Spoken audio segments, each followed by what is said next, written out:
I sit on a park bench next to a homeless man that I've named Jim.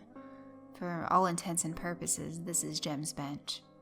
Every Monday, Wednesday, and Friday at around 5 p.m. for the last month, I've sat on this bench next to Jim.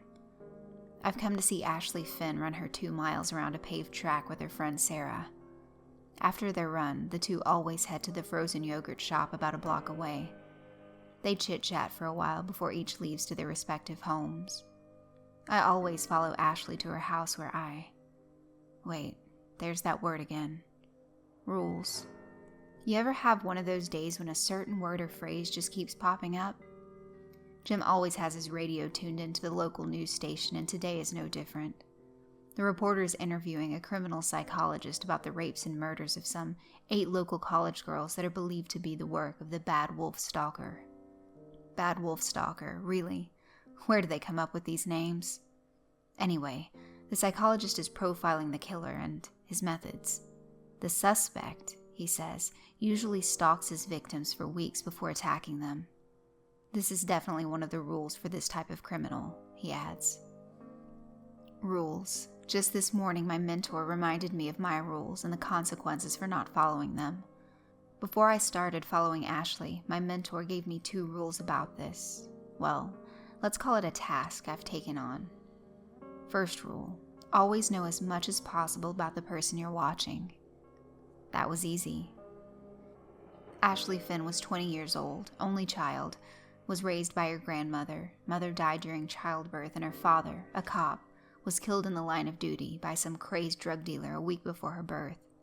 She's a medical student at the local college and is in the top 1% of her class. Second rule. No, this isn't right. I see Sarah walking from the field house to the track, alone. Where is Ashley? I watch as she starts her run. Something is off. I can feel it. Today is the day to complete my task. I try not to think about it. I feel my stomach tighten. I make my way back to Ashley's house in record time. I see Ashley walking towards her home with a backpack full of textbooks. She must have stayed late at school. I stand under a tree across the street from her house.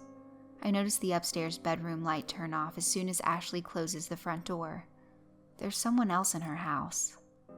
I watch as the lights in her living room are turned on, and I see her flop down on the sofa and fumble with her TV remote. Now I see him. I see the Bad Wolf. He's standing over her, staring. She must feel his presence because she slowly turns around and is greeted with a right hook that knocks her to the floor. In an instant, he is on top of her, pawing at her clothes. She begins to scream and is met with another blow to her head. Rule number 2. Don't get involved. I hear my mentor's words echo through my head as I run towards the house. I feel the rage swelling in my heart that I gladly welcomed in. As I approach the front door, I know it won't hold me back. I will simply pass through it. One of the perks of being dead. My task is to escort Ashley Finn to the afterlife. Heaven, when she dies. But I can't let her die like this. I won't. I find my way to the living room and stand over the vile piece of shit trying to rape Ashley. I need to concentrate. I calm myself and focus as I move my hands through the intruder's back until I can feel his heart. I grab it with both hands and squeeze. With all my might, I squeeze. The monster suddenly grasps at his chest as he is frozen with pain, unable to get off his knees. Ashley scurries back a few feet and watches as life leaves her attacker's body. I drop to my knees over his dead body, exhausted. She sees me. She looks at my police uniform that I died in, my name tag, my star.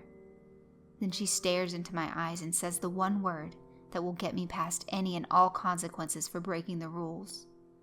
I see my mentor, and I can hear the disappointment in his voice as he says, "Matt, it's time to go."